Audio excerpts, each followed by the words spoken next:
नमस्कार विद्यार्थियों, आपका फिर से स्वागत है हमारे आज के इस नए शानदार और धुआंधार वीडियो में। आज के इस वीडियो में छत्तीसगढ़ बोर्ड कक्षा 6 मिडलाइन आकलन प्रोजेक्ट विषय हिंदी का फुल सॉल्यूशन यहाँ पर देखने वाले हैं। यदि आप इस वीडियो देखकर अपने प्रोजेक्ट कार्य को हल कर लेते हो तो आपको बच्चों 10 में से 10 अंक मिलने से कोई भी नहीं रोक सकता।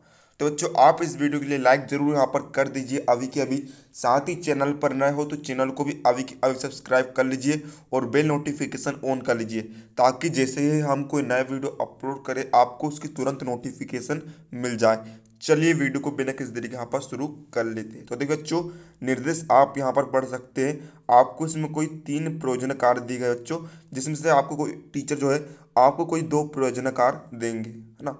प्रत्येक प्रयोजन कार्य में बच्चों जो है 5 अंक है। तो बच्चों देखिए, सारे निर्देश आप यहाँ पर पढ़ लीजिएगा। तो बच्चों देख लीजिए, 3 आपको ये प्रयोजन कार्य दिए गए हैं। अब हम इनके बारी बारी से यहाँ पर हल देखते हैं। डिस्क्रिप्शन में बच्चों आपको जो है सभी विषयों के हल की लिंक आपको दे दी गई है। आप वीडियो को पूरा देखने के बाद जिस विषय का हल देखना चाहे उस विषय का हल आप उस लिंक पर क्लिक करके देख सकते हैं। तो बच्चों देखिए, यहाँ पर पहला क्वेश्चन आपको दिया है, अपने बड़े बुजुर्गों के मार्गदर्शन में अपने गांव या आसपास में प्रचलित कोई एक लोक कथा लिखिए। यह आपके पाठ्य पुस्तक से ना हो। ठीक है, मतलब बच्चों आपको जो पुरानी लोक कथा होती थी ना, लोक कथा हम किससे कहते हैं, जो कि लोगों द्वारा प्रचलित हो, लोगों द्वारा सुनी गई हो, है ना, उससे हम बच्चों लोक कथा रहते हैं कि लोक कथा कहते हैं। तो बच्चों हम यहाँ पर देख लेते हैं बच्चों एक लोक कथा। आप जो है यहाँ पर लिख लेंगे। इसका शीर्षक है बच्चों सबक। तो आइए हम पढ़ते हैं। एक समय की बात है, एक आश्रम में रवि नाम का एक शिष्य रहता था। वह बहुत अधिक नटखट था। वह प्रत्येक रात आश्रम की दीवार फांद कर बाहर जाता था, परंतु उसके बाहर जाने की बात कोई नहीं जानता था। सुबह होने से पहले लौट आया। वह सोचता था कि उसके आश्रम से घूमने की बात कोई नहीं जानता, लेकिन उसके गुरुजी यह बात जानते थे। वे रवि को रंगे हाथ पकड़ना चाहते थे। एक रात हमेशा की तरह रवि सीढ़ी पर चढ़ा और दीवार फांद कर कूद गया। उसके जाते ही गुरुजी जाग गए। तब उन्हें दीवार पर सीढ़ी लगी दिखाई दी। कुछ घंटे बाद रवि लौट आया और अंधेरे में दीवार पर चढ़ने की कोशिश करने लगा। उस वक्त उसके गुरुजी सीढ़ी के पास ही खड़े थे। उन्होंने रवि की नीचे उतरने में मदद की और बोले, बेटा, रात में जब तुम बाहर जाते हो तो तुम्हें अपने साथ एक गर्म शाल, है ना, ओढ़ने वाली अवश्य रखनी चाहिए। गुरुजी के प्रेम पूर्ण वचनों का रवि पर बहुत अधिक गहरा प्रभाव पड़ा। उसे अपनी गलती का एहसास हुआ और उसने अपनी गलती के लिए क्षमा मांगी क्षमा मांगी। उसने गुरु को ऐसी गलती दोबारा ना करने का वचन भी दिया। शिक्षा, प्रेम पूर्ण वचनों का सबक जिंदगी भर हमेशा हमें याद रहता है। ठीक बच्चों, तो बच्चों ये हमने जो है एक लोक कथा यहाँ पर लिख दी है। अब आइए बच्चों, हम यहाँ पर दूसरा क्वेश्चन यहाँ पर देख लेते हैं। दूसरा क्वेश्चन है, बागवानी या फिर कृषि कार्यों में उपयोग होने वाले किन्हीं 5 उपकरणों के नाम लिखिए व उनके चित्र बनाइए। वे कृषि अथवा बागवानी के किस कार्य में प्रयुक्त होते हैं, ना। आपको देखिए, बागवानी या फिर कृषि कार्य में जो जो यंत्र प्रयोग में होते हैं, जो जो मशीन प्रयोग में आती है, उन 5 के आपको नाम लिखना है और सारी आपको जो है उनकी डिटेल यहाँ पर लिखनी है। तो बच्चों आइए हम इसको उत्तर देख लेते हैं। देखिए, पहला अंतर यहाँ पर हम देख रहे हैं बगीचे का कांटा। तो बच्चों देखिए, ये जो है उसको चित्र बच्चों आप जो है अपनी कॉपी में बहुत ही अच्छे तरीके से बनाइएगा, है ना, स्पष्ट बनाइएगा, है ना। कलर भरने की आवश्यकता नहीं है, सिर्फ आप जो है इसका स्ट्रक्चर बना दीजिएगा, है ना, डायग्राम आप बना दीजिएगा सिर्फ, है ना। कलर भरने की आपको आवश्यकता नहीं है। तो बच्चों आइए हम इसका देखते हैं डिटेल्स। ये एक के बच्चों बागवानी उपकरण है जिसमें एक हैंडल और 4 छोटे पत्थर होते हैं। इसका उपयोग बागवानी और खेती में विभिन्न उद्देश्य के लिए किया जाता है। कठोर मिट्टी को तोड़ने या एक नया उद्यान स्थापित करने में आपकी मदद करता है। यदि आपके पास भारी मिट्टी या कॉम्पैक्ट मिट्टी है तो यह आपके लिए विशेष रूप से उपयोगी है। इसके कार्यों में मिट्टी को ढीला करना और मोड़ना शामिल है। बगीचे के कांटे मिट्टी से पत्थर और खरपतवार भी निकाल सकते हैं। वे स्टेनलेस या कार्बन स्टील से बने होते हैं। दूसरा हम बच्चों यहाँ पर देखेंगे, बीडर बीडर या फिर स्वचालित रोटरी पावर वीडर, या फिर हम इसे बीटर टूल यहाँ पर कह सकते हैं। तो बच्चों देख लीजिए, ये है बच्चों मशीन, है ना। अच्छे से बच्चों आप जो चित्र बना दीजिएगा, है ना। थोड़ा कॉम्पैक्ट यहाँ पर चित्र चित्र है, कॉम्प्लेक्स चित्र है बच्चों। तो यहाँ पर देखिए इसका वर्णन देख लीजिए। बीडर एक डीजल इंजन चालित यंत्र है। इंजन की पावर वी वेल्ट दुपोली के द्वारा ग्राउंड व्हील को प्रेषित की जाती है। गहराई बनाए रखने के लिए इस यंत्र में पीछे एक पहिया लगा होता गया है। रोटरी ब्रीडिंग अटैचमेंट द्वारा खरपतवार नष्ट हो करने की प्रक्रिया की जाती है।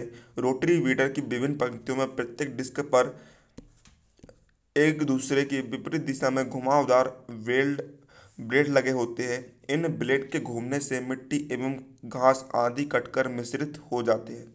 रोटरी टीलर की 400 मिलीमीटर चौड़ाई में कार्य करने की क्षमता होती है तथा फसल क्षेत्र में मिट्टी एवं घास आदि को काटकर मिश्रित करने अथवा खरपतवार नष्ट करने हेतु गहराई आवश्यकता अनुसार निर्धारित की जा सकती है।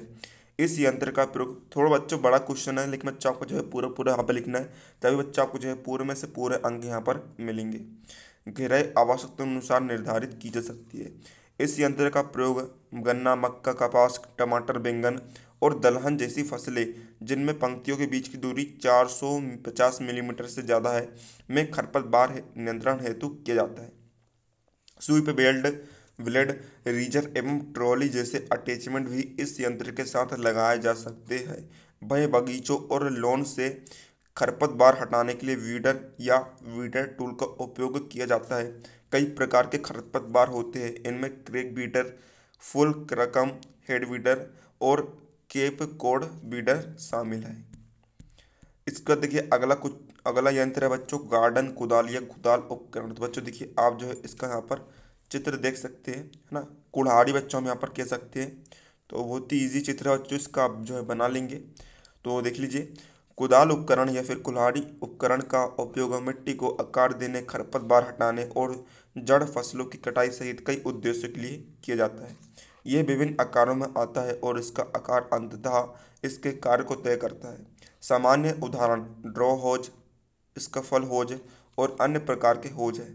यह उपकरण यू आकार, टी आकार या सीधे हैंडल हो सकते हैं। यू आकार के हैंडल अधिकतम उत्तोलन और एर्गोनोमिक क्षमता प्रदान करते हैं। सीधे हैंडल पीछे की तरफ थोड़े आसान होते हैं लेकिन आसानी से मिट्टी का परिवहन नहीं करते हैं। हैंडल में नॉन स्लिप रबर भी हो सकता है और इसे राख की तरह कठोर लकड़ी भी से बनाया जा सकता है। अगला बच्चों रोलर या फिर हम इसे लोन रोलर यहाँ पर कह सकते हैं। तो बच्चों देखिए आप जो सिर्फ इस यंत्र का चित्र बनाइएगा, घास नहीं भी बनाएगा तो चलेंगे, सिर्फ आपको इस यंत्र का यहाँ पर चित्र बना देना है। रोलर एक है कृषि भूमि सपाट या मिट्टी के बड़े गुच्छों को तोड़ने के लिए इस्तेमाल किए जाने वाला उपकरण है। यह विशेष रूप से खुदाई के बाद जुताई मिट्टी को समतल करने के उपयोग में लिया जाता है।